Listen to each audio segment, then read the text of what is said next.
Colombia विद्यापीठाच्या प्रांगणामध्ये बाबासाहेबांचा एक भला मोठा पुतळा उभारला आणि त्या पुतळ्याच्या खाली वाक्य लिहिलं, symbol of knowledge doctor Bhimrao Ramji Ambedkar, विद्वत्तेचं प्रतीक, ज्ञानाचं प्रतीक. बाबासाहेबांकडे आपण बघितलं, बाबासाहेबांकडे एकूण किती प्रकारच्या पदव्या होत्या? 32 प्रकारच्या पदव्या होत्या. आम्ही फक्त 32 प्रकारच्या पदव्या बोलतो, त्या पदव्या आम्हाला माहित नाही आहेत. एका पदवीमध्ये आम्ही जर BA एका विषयामध्ये झालो, डबल विषयामध्ये जर झालो तर आम्हाला अभिमान वाटतो. Inter English, matriculation, BA, MA, PhD, MSc, DSc, bar at law, LLD, DLIT, MA in economics, labour economics, international economics, psychology, philosophy, anthropology, history, German, mathematics, industries, linguistic, politics in science, sociology in religion, international religion, एक दोन नव्हे तर तब्बल MSc in economics आणि MSc in sociology, तब्बल 32 पदव्या doctor Bhimrao Ramji आंबेडकरांकडे होता. विचार करायला पाहिजे. आशिया खंडातील 1923 साली मिळवलेली आशिया खंडातील पहिली पदवी मिळवणारा विद्यार्थी आहे तुमचा आणि माझा बाप डॉक्टर भीमराव रामजी आंबेडकर. आणि ती डिग्री होती DSc, doctor of science in economics. आजपर्यंतच्या एकाही रिझर्व्ह बँकेच्या गव्हर्नरकडे जी पदवी नाहीये ती पदवी तुमच्या बापाकडे होती, याचा सार्थ अभिमान असला पाहिजे. आणि म्हणून मला असं वाटतं, अरे वायू वेगानं पेनाची शाही चालवून गेला, वायू वेगानं पेनाची शाही चालवून गेल्या, निधड्या छातीनं सारा भारत हलवून गेला. अरे एका सईनं त्या महात्मा गांधींना जीवदान देऊन गेला आणि शेकडो महारांना घेऊन हजारो सवर्णांना लढून गेला. अरे स्वर्गात गेल्यावर भल्या देवांनी ज्याला झुकून मुजरा केला, असा मनुवाद्यांचा कर्दनकार भीमराव होऊन गेला. सादर करतायत जनसेवा जनता मंडळ आगवे. तुम्हा सर्वांना शुभेच्छा. ओके, चला तुमची वेळ सुरू होते आता. या पवित्र भूमीत जन्माला आलेल्या क्रांतिकारांच्या मशालीला, विचारांच्या ज्वाला आणि समाज परिवर्तनाच्या रणभूमीला आपण साक्षीदार आहोत. ज्या भूमीत अन्यायाविरुद्ध उठणारा ओंकार घुमला, ज्या भूमीत शिक्षणाची पहिली मशाल पेटली, ज्या मातीत स्वराज्याची सिंहगर्जना झाली, त्या महान परंपरेला, त्या भूमीला मी वंदन करतो. सतत निसर्गाच्या सानिध्यात राहून निसर्गावरती विज्ञानाचा शोध लावणारे महाकारुणी तथागत भगवान गौतम बुद्ध, अस्पृश्यता अज्ञान जातीभेद यांची मुक्ती मिळावी म्हणून 19व्या शतकात सुरू झालेला एक कला प्रकार शाहिरी भीम जलसा अर्थात आंबेडकरी जलसा. डॉक्टर बाबासाहेब आंबेडकर, राजश्री शाहू महाराज, महात्मा ज्योतिराव फुले यांनी नव्या विचारातून मानवतेचा मार्ग निर्माण केला आणि तोच मार्ग प्रकाशित करण्याचं काम या लोककलेच्या माध्यमातून केलं जातं. या महामानवांचे विचार सर्वसामान्य जनतेपर्यंत पोहोचवण्याचं काम या आंबेडकरी जलशाच्या माध्यमातून केलं जातं. या महामानवाला माझा क्रांतिकारी मानाचा जय भीम. इथल्या संयोजक यांनी सामाजिक प्रबोधन व्हावं म्हणून जलशाच्या गीत गायनाच्या स्पर्धेचं आयोजन केलंय. मी आयोजक, स्पर्धक, परीक्षक आणि रसिक प्रेक्षक यांचा आदर करतो, सन्मान करतो आणि कार्यक्रमाला सुरुवात करतो.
श्रीमंत प्रतीक की ज्या त्यागाचा मोजमाप करताना जगातील सारी बापा अपुरी पडतील अशी त्यागाची कारुण्यमूर्ती म्हणजेच माता रमाई. रमाई म्हणजे त्याग आणि त्याग म्हणजेच माता रमाई. असं म्हणतात की प्रत्येक यशस्वी पुरुषाच्या मागे एका स्त्रीचा हात असतो आणि त्याच्या कर्तृत्वामागे स्त्रीचा त्याग असतो. म्हणून एक स्त्री मानवाचा उद्धार करणारा पुरुष घडवू शकते, ती म्हणजे माता रमाई. बांधवानो, बाबासाहेब परदेशाला निघालेले असताना रमाई थोडी दुःखी असते. बाबासाहेबांना वाटतं माझी राम कुठे तरी दुःखी आहे आणि म्हणून तिला सांत्वन करताना वामन जाधव बाबासाहेब म्हणतात, काय म्हणतात हे गीतातून ऐक. चिंता माझी करू नको, चिंता माझी करू नको, लाडके रमा जीव सांभाळून कर ग पुन्हा तानातून गोऱ्या रमा, जीव सांभाळून कर ग पुन्हा तानातून गोऱ्या रमा. चिंता माझी करू नको, चिंता माझी करू नको, लाडके रमा जीव सांभाळून कर ग पुन्हा तानातून गोवऱ्या जमा, जीव सांभाळून कर ग पुन्हा तानातून गोवऱ्या जमा. शिक्षण मी घेणं निघालो जनहितासाठी, जन्म घेण निघालो जनहितासाठी, शिक्षण घेण निघालो जनहितासाठी. त्यातही सात मजला तुझी आहे मोठी, त्याचाही साथ मजला तुझी ग मोठी, त्याचाही साथ मजला तुझी ग मोठी. म्हणून कशाची नाही, म्हणून कशाची नाही केली कमाल. जीव सांभाळून कर ग पुन्हा तानातून गोवऱ्या जमा, जीव सांभाळून कर ग पुन्हा तानातून गोवऱ्या जमा. जनताई सारी गुलामीत अडकली, जनता माझी सारी गुलामी तडकली, जनता माझी सारी गुलामी तडकली.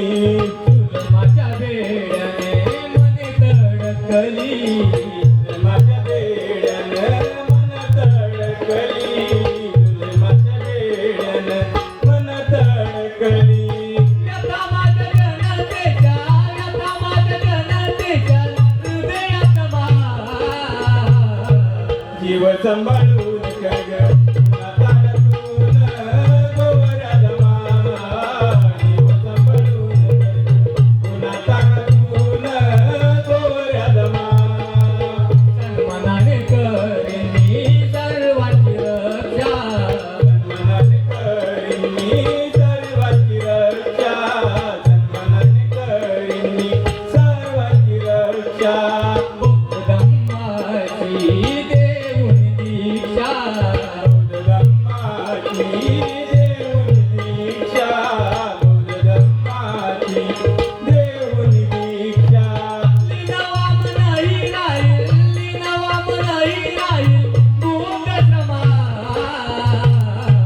जीव सांभाळून कर ग पुन्हा तानातून गोवऱ्या जमा, जीव सांभाळून कर ग पुन्हा तानातून गोवऱ्या जमा.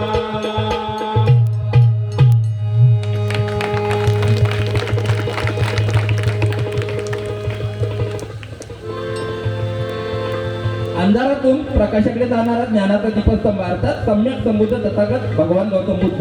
बुद्ध म्हणजे प्रज्ञेचा प्रज्ञवंत, शिलाचा शीलवंत आणि करुणेचा महाकरुणी. म्हणून म्हणतात विश्व सारा आहे बुद्धाच्या अर्थी. किती सांगू मी तयांची महती, बुद्धाचा धम्म साऱ्या विश्वामध्ये, साऱ्या विश्वामध्ये. म्हणूनच वामनराव जाधव म्हणतात धम्म आणि सतधम्म प्रज्ञाशील करुणेचा. काय सांगत आहेत पुढील गीतातून सादरीकरण करू. बौद्ध धम्म सतधम्म हा प्रज्ञाशील करुणेचा. बौद्ध धम्म सतधम्म हा प्रज्ञाशील करुणेचा. बौद्ध धम्म सतधम्म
तारण्याचा मंत्र दिला विसरणार पंथशीला विसरणा पंचशीला विसरणा पंचशीला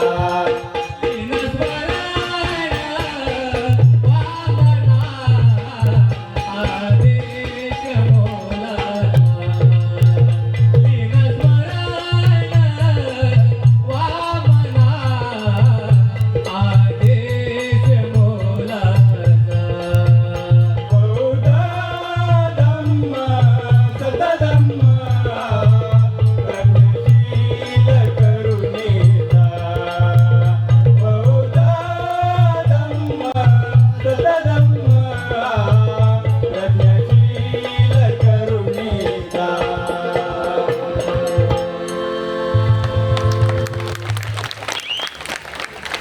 उपस्थित सेवादल साबरण्याचे आभार मानतो. आमचा कार्यक्रम संपलाची जाहीर करतो. धन्यवाद. आपण या ठिकाणी येऊन या छोट्या बालकासाठी जरा जोरदार टाळ्या वाजवा, कारण एवढा वेळ उशिराभर जागा राहून पुन्हा उभं राहून कला सादर करायची आहे, इतकी सोपी गोष्ट नाही आहे. खूप खूप धन्यवाद आपल्या सर्व कलाकारांना. यानंतर भीमज्योत जलसा मंडळ गुढे, भीमज्योत जलसा मंडळ गुढे आगमन होत आहे.